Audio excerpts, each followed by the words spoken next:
I worked in the builder side of the industry and I was a materials manager, so that meant that I sourced materials, did negotiations for those materials for my company, and then introduced them to our production team, taught them how to use and utilize and the benefits of those things, and sometimes that was quite a selling job because they didn't like the change.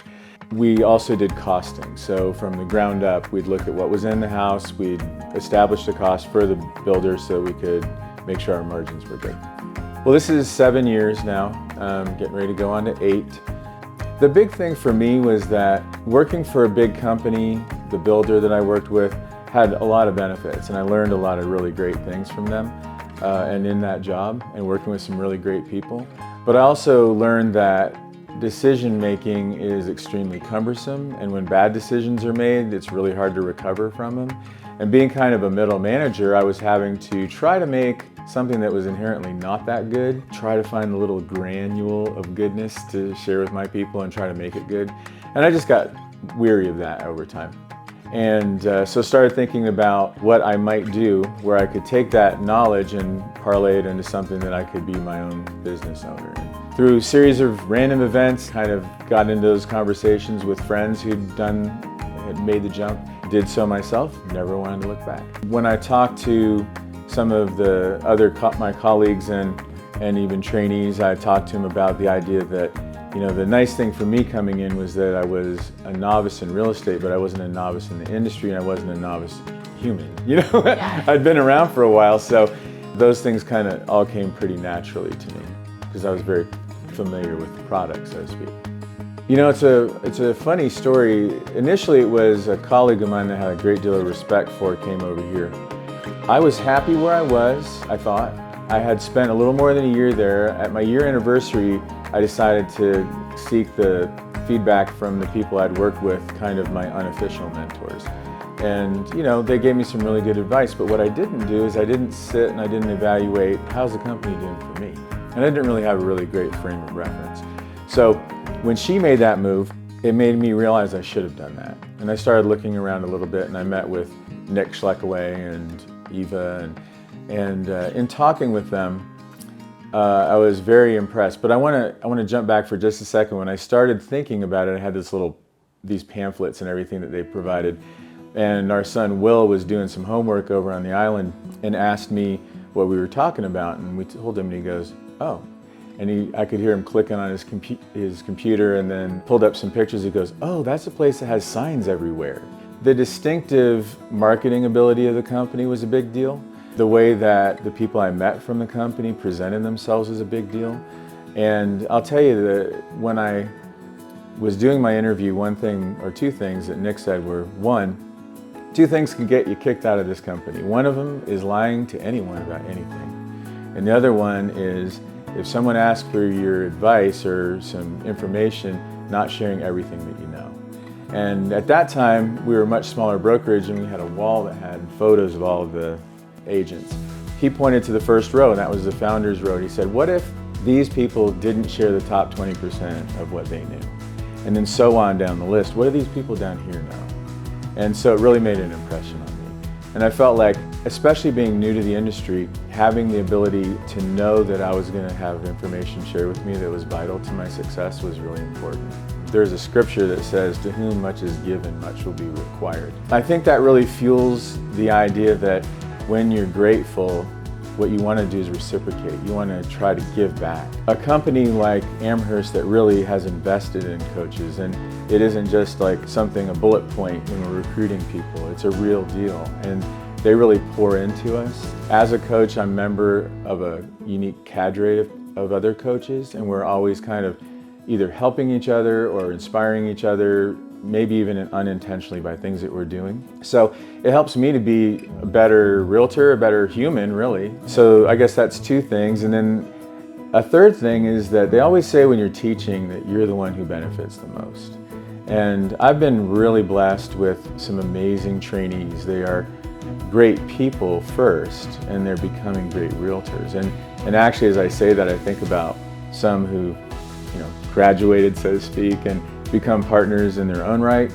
And when I see what they do and the way that they work with their clients, it's very impressive. And in fact, For the first time ever, I'm co-listing a home with one of my former trainees, Daniela Isursa, and it's really, really cool to see her have so much input into what makes a great listing, and it's definitely better than it would have been if it was me on my own.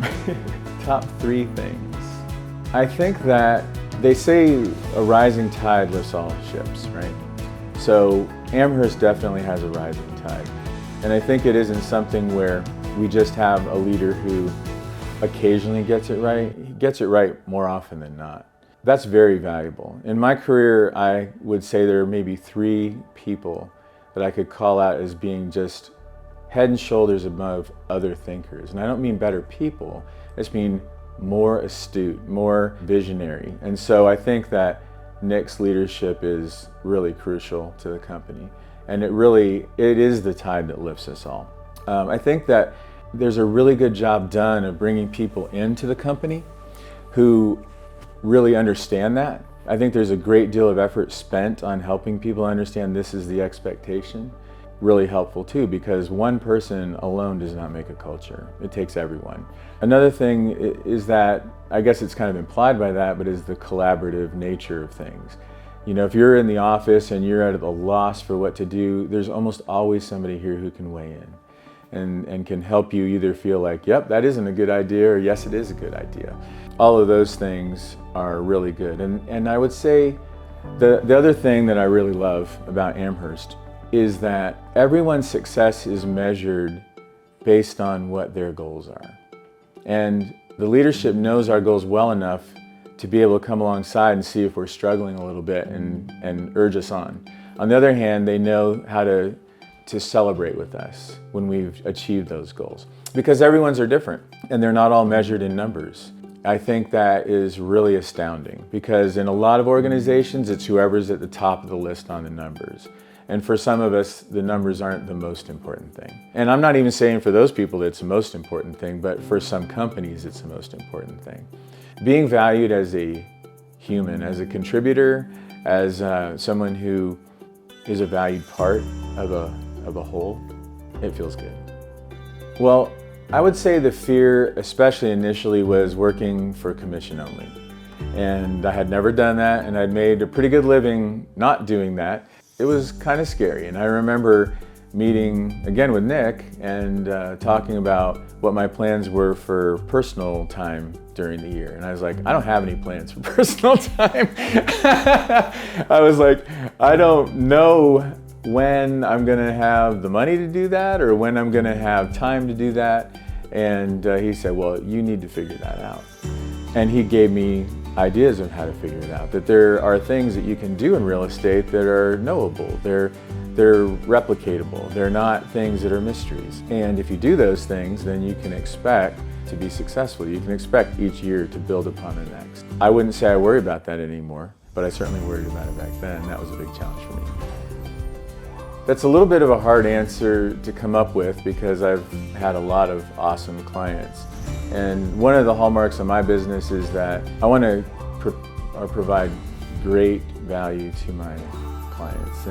And so that means getting to know them very well. And when you get to know people really well, you gain an appreciation for them. Even if they're not necessarily like your people, you gain a great appreciation for them. But there is one couple in particular that I think of on this topic. They're folks who are not just awesome clients who refer to me all the time, but also they become very good friends. And something I realized years ago is that it's not a requirement for your clients to become friends. You always want to be friendly with them, but some people's lives are full and you shouldn't be dejected if they don't end up being friends. But when they do, it can be really special. And so in this case, these folks had a beautiful home to sell, and yet they did everything I asked them to do. And I found that that's a really edifying thing. When you win somebody's trust and then they take what you say and they do it and then they succeed, that's an amazing feeling. And I could just see them go from being fearful and concerned to being trusting and then to being excited. You know, we were able to get them out of that home and into the home of their dreams seamlessly. I always have to give thanks to God for that, because I think there's a lot more to it than just our ability. But when things work out like that, I'm very grateful. And they often do. As a result, they've been incredibly grateful. And they're the kind of people who, they probably reach out as much to me as I do to them. And I think that feels really good too, because sometimes we can feel like, even though our intentions aren't only to stir up business or anything like that, when we reach out to people, we wonder sometimes, am I someone they want to hear from? And when they're reaching out to you, it's a great feeling. So, okay. Well, getting better. I meet, geez, I'm getting a little bit misty here all of a sudden. I meet certain people and they just make such a difference in your life. You know, I want to be that kind of person. I remember a time years ago when I was leading a group of people, and they were all a little bit younger than me, but I was pretty young too. I was like 35. They acted like they knew everything, and they didn't want to listen to anything. And the things that I had to share with them that I thought would make their lives better, they largely rejected. And I finally had one of those meetings where you just kind of lay it down for them. That's not usually my leadership style, but I really had to do something to get through to them. And I did ask them, I said, you guys are in your early 30s, and how long do you think you're gonna live? And they're like 80, 85, 90, 100, whatever. And I'm like, well, does that mean that you're not gonna do any improving between now and then? And somehow it did get through to him. I don't think it's terribly inspiring as I say it now, but somehow it got through to him. And ever since then, I've thought to myself, you know, you need to take your own advice.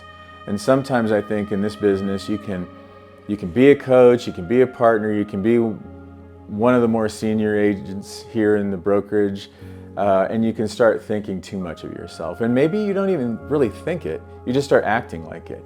You stop reaching out to other agents for information, you maybe start officing from home all the time, you're not having that interaction. Maybe you're not giving feedback to listing agents when you show their homes, and then hearing from them on what's going on. But as a coach, this is another benefit of it, I'm constantly reminding my trainees to meet with other agents, whether they be partners or associates, and learn from their experience. You know, none of us does as many transactions as all of us do. At one point I realized, you know what, I stopped doing that. I started putting those things on my calendar, and it's been such a huge boon to my perspective, and really has helped me to continue to move forward. So I would say in my personal life, it's the same thing. I want to surround myself with people who I admire, who just do things that make you say, that's like what I want to be. And so, still working on that. You know, Elevate is our training class for new agents.